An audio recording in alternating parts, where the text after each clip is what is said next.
ദൈവനാമത്തിന് മഹത്വം ഉണ്ടാകട്ടെ. ഇന്നത്തെ ധ്യാനഭാഗം സദൃശ്യവാക്യങ്ങൾ 10:7. നീതിമാന്റെ ഓർമ്മ അനുഗ്രഹിക്കപ്പെട്ടത്. അനേകായിരങ്ങളെ ജീവിതത്തിൽ നിന്നും മരണത്തിലേക്ക് തള്ളിവിട്ട സ്വേച്ഛാധിപതിമാർ ലോകത്തിലുണ്ടായിട്ടുണ്ട്. Hitler 20 million ജനങ്ങളെയാണ് കൊന്നൊടുക്കിയത്. ഇങ്ങനെയുള്ള സ്വേച്ഛാധിപതിമാർ മനുഷ്യർക്ക് നല്ല ഓർമ്മകൾ നൽകുന്നവരല്ല. എന്നാൽ ദൈവദാസന്മാരായ സ്പർജനും മൂഡിയും അതുപോലെ മറ്റു പലരും അനുഗ്രഹിക്കപ്പെട്ട ഓർമ്മകൾ നൽകുന്നു. അവരുടെ പ്രസംഗം മൂലം അനേകർ നിത്യജീവൻ പ്രാപിക്കുവാൻ ഇടയായിട്ടുണ്ട്. ദൈവാത്മ നിയന്ത്രിതമായ ജീവിതം നയിക്കുന്നവർക്കാണ് ഇപ്രകാരം സാധിക്കുന്നത്.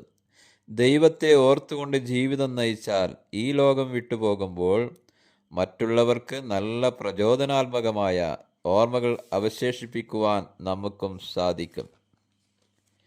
സഭാപ്രസംഗി 7:1 സോളമൻ പറഞ്ഞിരിക്കുന്ന ഇപ്രകാരമാണ്: നല്ല പേർ സുഗന്ധതൈലത്തെക്കാളും നല്ലത് എന്നാണ്.